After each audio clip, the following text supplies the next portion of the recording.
Oke, teman-teman Mojokerto TV semuanya ya.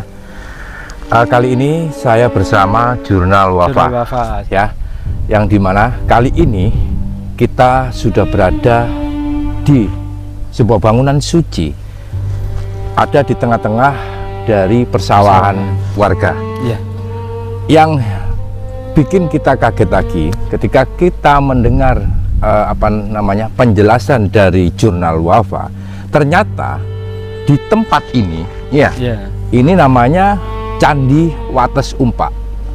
Candi Wates Umpak ini ternyata teman-teman cukup mengagetkan, karena memang kita selama ini mencari terus mencari informasi candi-candi yang ada di tengah-tengah sawah seperti ini era siapa, dan ini sebetulnya untuk apa candi-candi itu, karena memang masih sangat misterius sekali. Ternyata menurut Jurnal Wafa, tempat ini adalah rumah Gajah Mada. Betul ya, kemungkinan memang rumah Gajah Mada. Jadi kalau dari beberapa kitab, saya kan juga suka membaca selain suka sejarah. Beberapa kitab itu mengatakan bahwa di sebelah utara, sebelah timur timur dari Gapura Wringin Lawang itu adalah tempat dari Mahapati Gajah Mada, rumah dari Mahapati Gajah Mada. Oh, itu yang di buku ya. Dan memang faktanya di sini pun banyak sebenarnya, Kang. Termasuk di persawahan warga di daerah sini itu juga banyak seperti ditemukan bekas-bekas sumur, struktur-struktur bata itu juga banyak di lokasi ini. Jadi memang ini daerah mungkin tempat tinggalnya Pati Gajah Mada. Karena memang ini sebelah timurnya dari Gapura Wringin Lawang. Nah, teman-teman, seperti apa bentuk yang diyakini untuk sementara ini adalah sebuah lingkungan rumah Mahapati Gajah Mada. Tetapi tidak kalah kagetnya juga, di sini ada sebuah makam. Ya Kang ya. Ya, ada empat makam yang konon orang sekitar mengatakan makam ini adalah makam sing babat alas, babat desa. Nah, oke, kita tidak banyak bicara, kita akan langsung melihat candinya, ya Kang.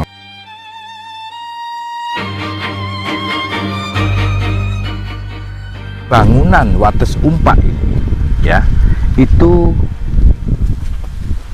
era kerajaan apa? Nah, ini cukup menarik juga ya, karena mungkin kalau dilihat dari yang saya lihat di sini karena ini masih menjadi simpang siur karena peninggalannya, banyak yang meyakini kalau lokasi ini adalah era Majapahit.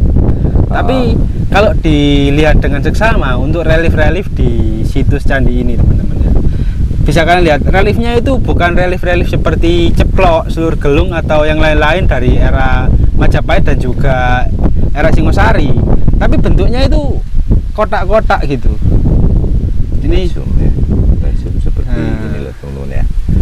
Reliefnya kita dekatkan. Jadi reliefnya itu kotak-kotak seperti ini, Kang. Nah, geometri atau apa gitu namanya. Ini yang unik. Tapi kalau kita melihat dari segi bata merah ini tipis tapi sangat lebar ya. Betul. Kalau untuk batu bata merahnya memang banyak yang mengaitkan dengan era Majapahit. Kenapa demikian? Karena dengan ciri khas Majapahitnya pun banyak ditemukan di lokasi sini. Atau gini, ini ada sebelum Majapahit, terus diteruskan di era Majapahit. Itu juga bisa, karena leluhur kita Majapahit itu memang ada juga membangun, tapi kebanyakan situs-situs Majapahit itu merestorasi atau memperbaiki. Berarti kan gini, Kang. Wilayah dari Trowulan ini pun dulunya juga ada penduduk sebelum ada Majapahit ini, sebetulnya ada penduduk ya.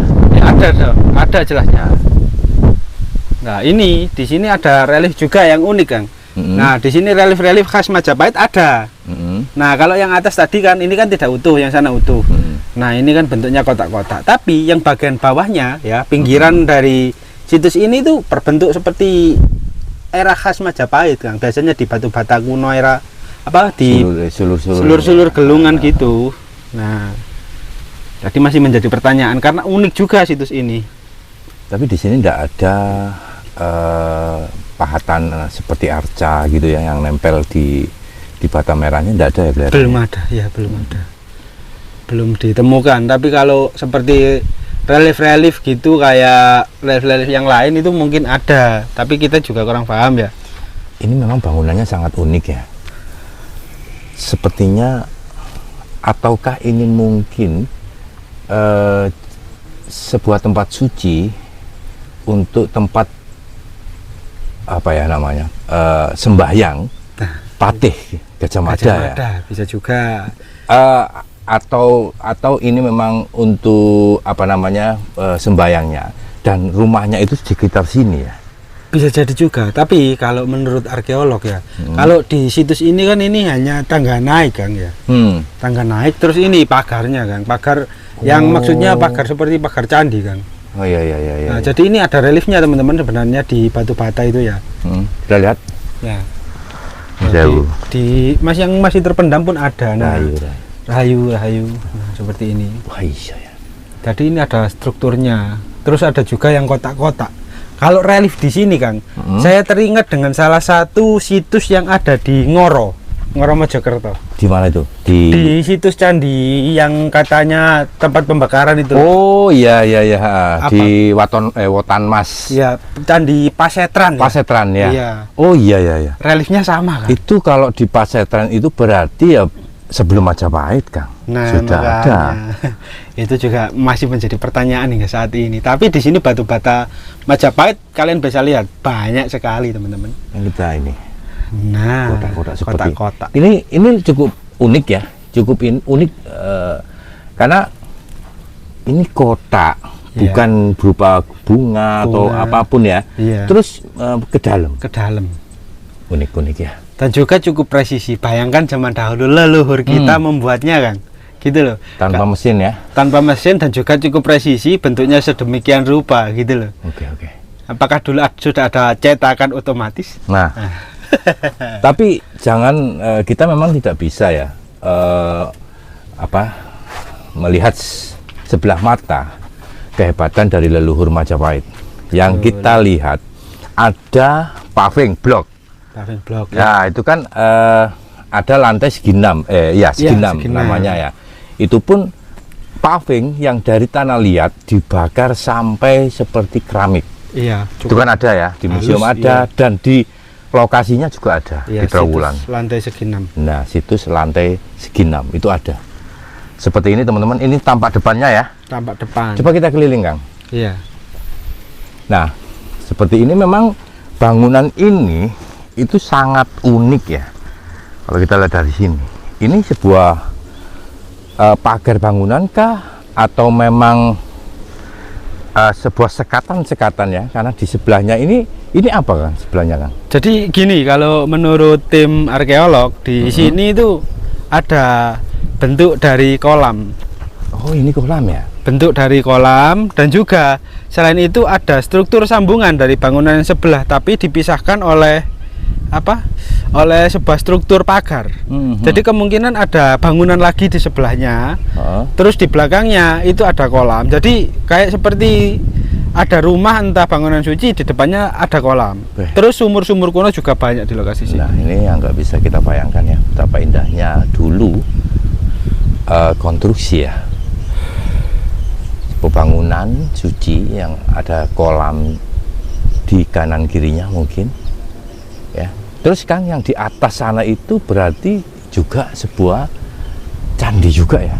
Ya, yang itu di Sangga itu. Ini teman-teman ya, di atas itu ada sebuah makam, empat buah makam ya. Itu di atas gundukan tanah seperti ini. Sedangkan yang di bawahnya itu seperti ini. Kita keliling Kang? Ya, coba kita keliling. Kita lihat ya, perlahan teman-teman. Strukturnya cukup unik Kang. Jadi seperti ini ya. Di sini seperti ada sebuah sekat lagi gitu loh.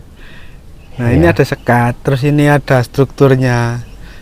Ini walaupun sekat ya kecil sekali ini. Nah, apakah ini seperti gorong-gorong atau mungkin sebuah aliran air? Bukan. Kayak ini Kang, kelihatannya itu kayak kamar mandi seding gitulah mungkin. Mungkin ya, bisa jadi juga. Karena ini kan kolam kan. Kolam. Ya.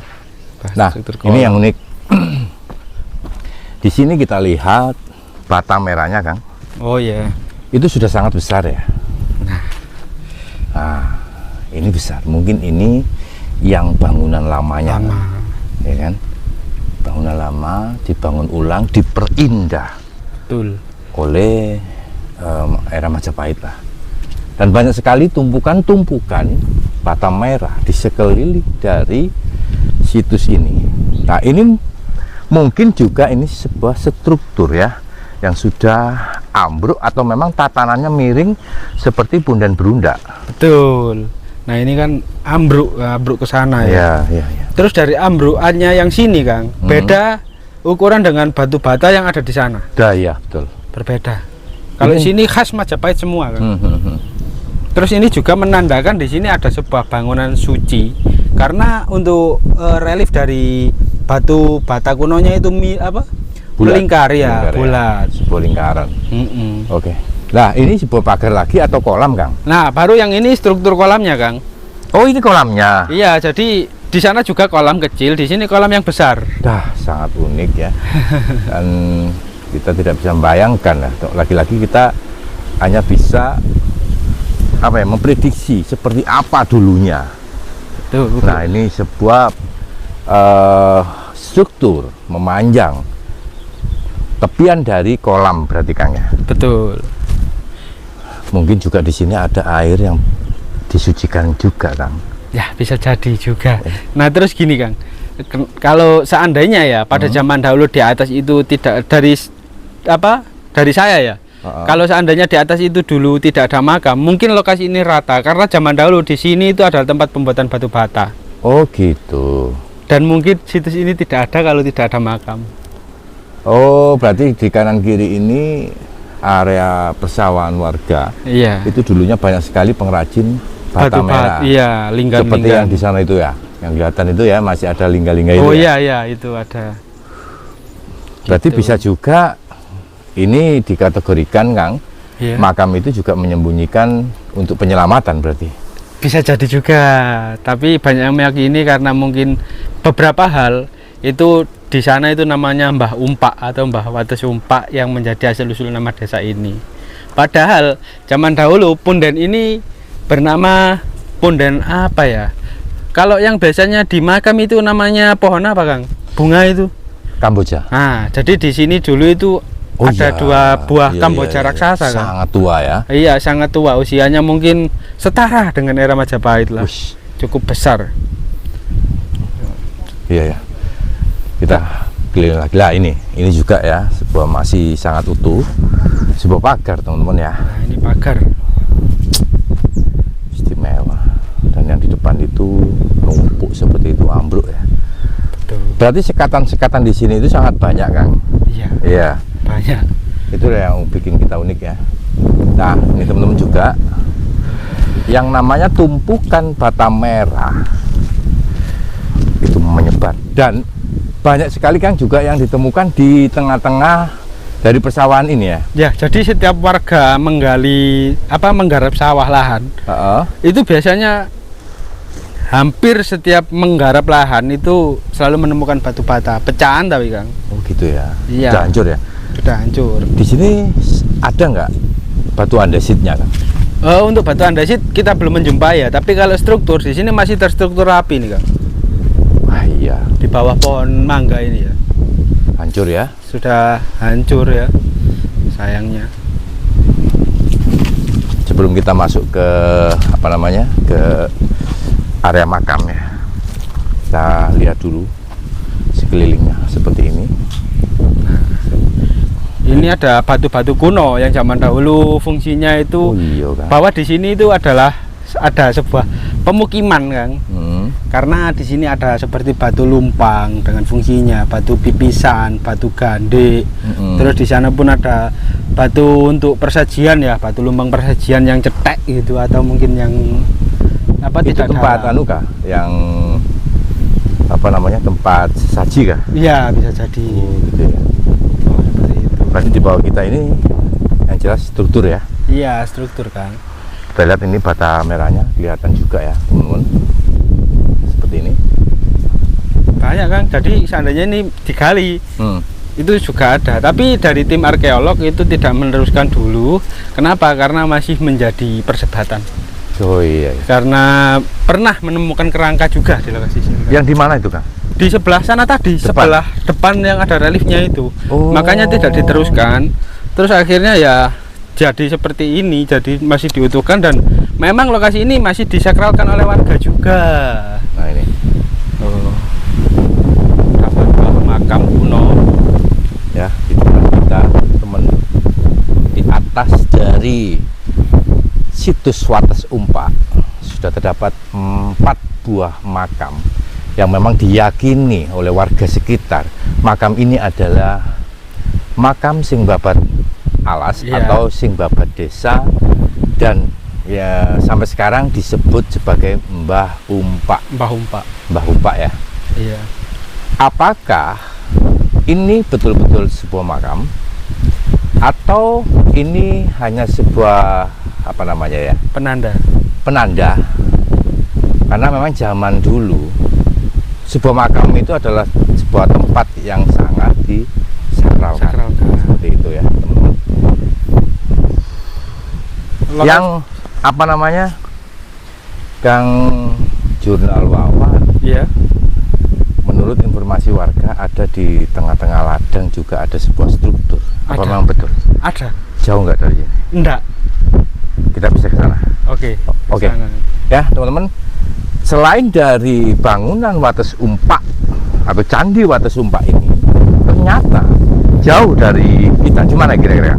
Di sana Kang. Di sana ada seperti gundukan tanah juga. Oh gitu. Iya. Ya?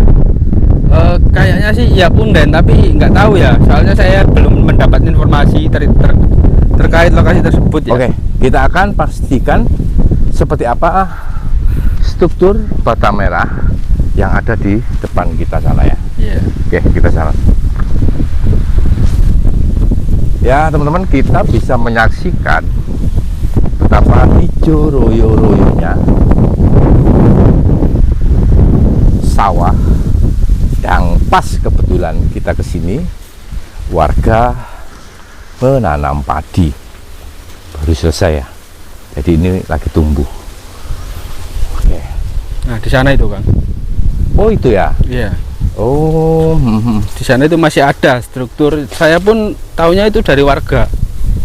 Jadi saya waktu kesini tanya-tanya sama warga tentang informasi situs ini pertama kali. Ternyata katanya masih ada. Dan lokasinya di sana.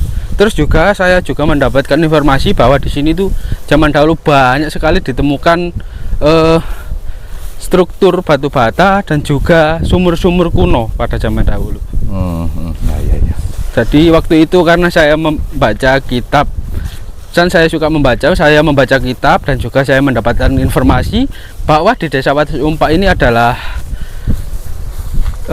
desa dari Mahapati Gajah Mada, makanya disebut Kampung Gajah Mada juga. Oh iya, yang di depan sana tadi ya. Iya, ada tulisannya juga, itu adalah bukti atau faktanya ya.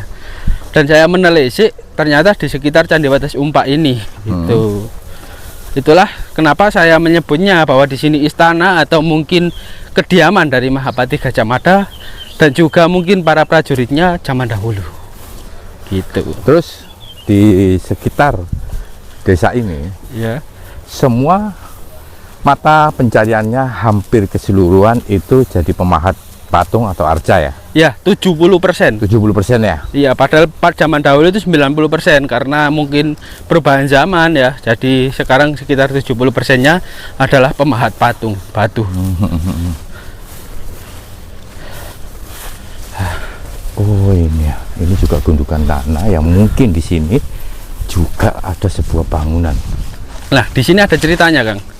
Jadi pada zaman dahulu waktu warga membuat linggan atau membuat batu bata itu, di sini terkenal angker dan tidak ada yang berani menggali. Kenapa, Kang? Nggak tahu ya, karena mungkin sebuah mitos-mitos pada zaman dahulu. Nah, di sini sebelum kita melihat struktur ya, di sini ada makam, tapi saya belum dapat informasi tentang makam siapa. Di sini ada sekitar 3 kalau nggak gitu 4 buah makam angker yang katanya di sini banyak penampakan gitu kata warga. Dan di sini pun tetap memakai bata merah kuno yang sangat besar ini. Ini batu nisannya ya? Iya, batu nisannya pakai batu bata merah kuno. Ini teman-teman ya, ini sangat besar sebetulnya nisannya. Dan namanya ke sana. Iya. Oke Kang, kita langsung ke strukturnya ya. Strukturnya. Nah, beberapa waktu yang lalu saya kesini terkejut karena masih banyak rerumputan. Ternyata ini habis dibersihkan ya Kang. Loh, masih panjang ini Kang sebenarnya. Oh, ke sana ya? Iya, lurus panjang, kesana. panjang lurus ke sana. Nah, ini Kang, ini bata merahnya kelihatannya sangat besar. Iya. Tebel, lebar, panjang. Berarti bisa jadi kalau saya meyakini inilah rumah dari Gajah Mada. yang Batik Gajah Mada. Jadi di sana ya saya juga gini, kalau dari kesimpulan sampean ya kemungkinan di sana itu adalah tempat sucinya. Tempat sucinya. Terus di belakang dari tempat sucinya baru rumah Mahapati Gajah Mada. Ya teman-teman, bisa jadi ya hanya perasaan admin yang langsung mengatakan seperti itu karena memang sangat terasa sekali ya. Kita lihat di sini pun entah sampai kapan tempat ini coba untuk dibuka oleh BPK. Apakah di sini memang ada struktur sebuah bangunan? Ya, karena apa? Saya meyakini tidak akan mungkin sebuah tempat di tengah persawahan warga seperti ini ada seperti hutan yang memang orang-orang tidak ada yang berani mengusik. Iya, tidak ada yang berani menggali, ya kan? Yang jelas ada sesuatu di sini. Bisa jadi nanti kalau kapan-kapan kita malam ke sini, dan di sini kalau saya lihat banyak sekali pusaka. Gitu. Nah di sini Kang juga ada strukturnya. Jadi ini membentuk huruf L di sebelah situ. Nah, wow, hampir saja kelewatan ini teman-teman ya. Di belakang kita itu terdapat. Nah ini sangat tebel Kang. Nah, iya tebel, ini kemungkinan dari era sebelum Majapahit. Atau mungkin sebuah strukturnya Majapahit zaman dahulu untuk membuat rumah itu, apalagi rumah dari Gajah Mada kan. Mungkin cukup biar lebih kuat gitu kalau perkiraan saya. Kemungkinan Kang. Iya. Seperti ini ya. Dan sebetulnya kita menemukan pusaka itu. Loh, mana Kang? Itu. Oh iya. Ini adalah sebuah arit. Oh. Ya. Mungkin milik warga sekitar gitu ya. Yo, nggak tahu Kang. Oke, teman-teman ya. Dan ini memanjang ke sini ya? Iya, ini masih ada yang di bawah pohon jati besar ini ya, terikat akar pohon. Istimewa. Masih lurus ini. Sayangnya yang sebelah sana nggak tahu. Mungkin di sana ya, di sini ada sebuah bangunan yang cukup luas. Karena kalau saya melihat juga ini tempatnya datar. Nah, tempatnya datar itu pasti Kang. Entah itu tempat keramaian, tempat apakah di sini tengah-tengah dari kota raja. Ya. Bisa jadi ya, karena kita di Trowulan. Trowulan. Kalau kita bicara bata merah di Trowulan, hampir menyeluruh di bawah kota atau di bawah tempat namanya Trowulan itu semuanya bata merah Majapahit. Karena di sini memang pusat dari kota raja Majapahit. Oke, mungkin cukup sekian jurnal Wafa ya. Iya. Cukup sekian persembahan dari Candi Wates Umpak yang tanpa kita duga di sini adalah tempat rumah dan tempat beribadahnya Patih Gajah Mada. Sehingga kampung yang ada di sini disebut Kampung Gajah Mada. Pastinya tidak sekedar hanya sebuah nama. Betul. Dari Trowulan kami mengabarkan dan tunggu video berikutnya. Rahayu, rahayu, rahayu.